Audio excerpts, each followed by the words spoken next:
Hey guys, here's another album review. This is by new one by Acid King. These guys are from San Francisco. They've been around since like '93. They're pretty much heavyweights in the stoner doom genre, and they also have some psychedelic elements to them. Um, they've been around for a while, but this is only their fifth full-length album, and they have three other EPs and one live album, I believe. Um, So yeah, not like super prolific or anything, but they definitely hold like a high position in the genre because their music is just like it's so the guitar tones and everything are just like right on point, and they don't do any like they're not like super derivative or anything. They have their own style. It's minimalistic, but it's heavy as shit. Um, so the album before this one, Middle of Nowhere, Center of Everywhere, I think it was called. I liked, but I thought it was a little sloppy, and like I think the first half of it was like it was kind of like okay to me, but the second half was really great, which is unusual for them because for the most part, outside like their first EP and full length was kind of like it's good, but where they really shined was in 1999's Bussy Woods, which is one of the best doom metal albums ever, and also Three is also up there as well.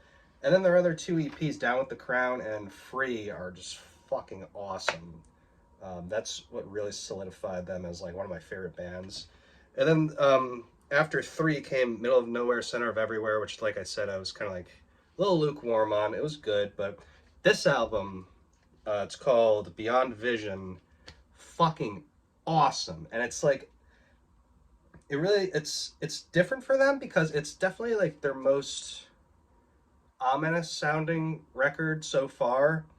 It's very like it's very space atmosphere oriented. It's not like there's not a lot of like it's not like space rock, which is like crazy with like the synths and the guitar leads and all that shit. It's more just like very desolate, clean guitars. Half of it is instrumental, which for me in the beginning it was a little off-putting because I really love Laurie's vocals.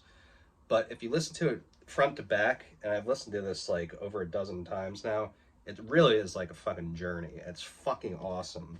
So the first song is an instrumental opener. It starts off with um, like psychedelic, like kind of atmospheric ambient psychedelia, and then it moves into more of their like signature guitar riffs and very minimalistic. Reminds me of if you take the instrumental track off Bussy Woods, which I think was the last track, and you just kind of make it more space sounding, you kind of have this. There's great leads over it.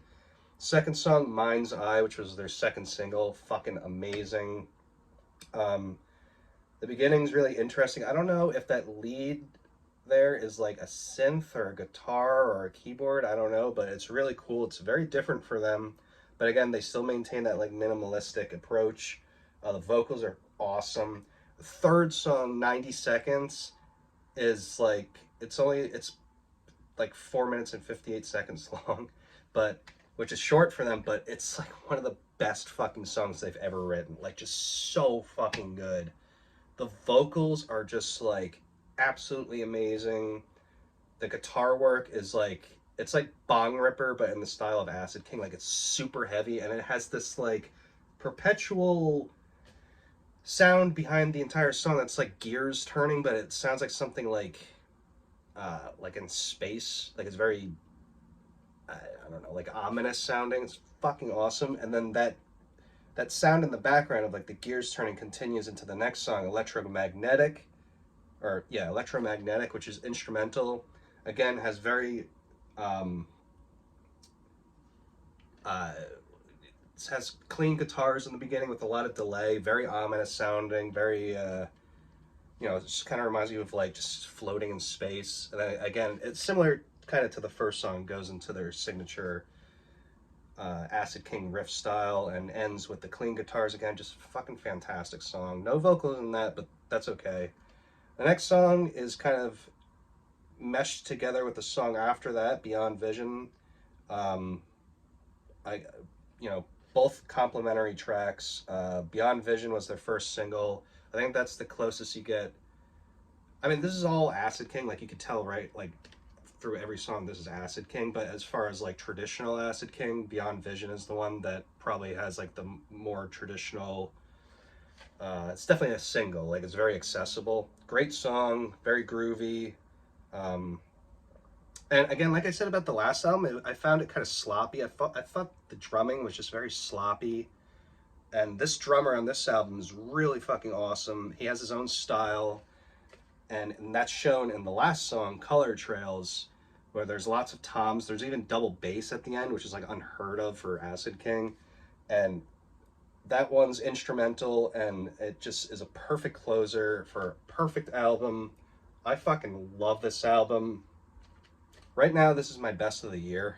I'm not even gonna beat around the bush. Like, this album is just amazing. Uh, Definitely check this out if you haven't already. Acid King fucking does it again. What else is new? So right now, I would definitely give this a 9 out of 10, easy. So check this out. This is Acid King Beyond Vision. Great album, and I'll see you guys later.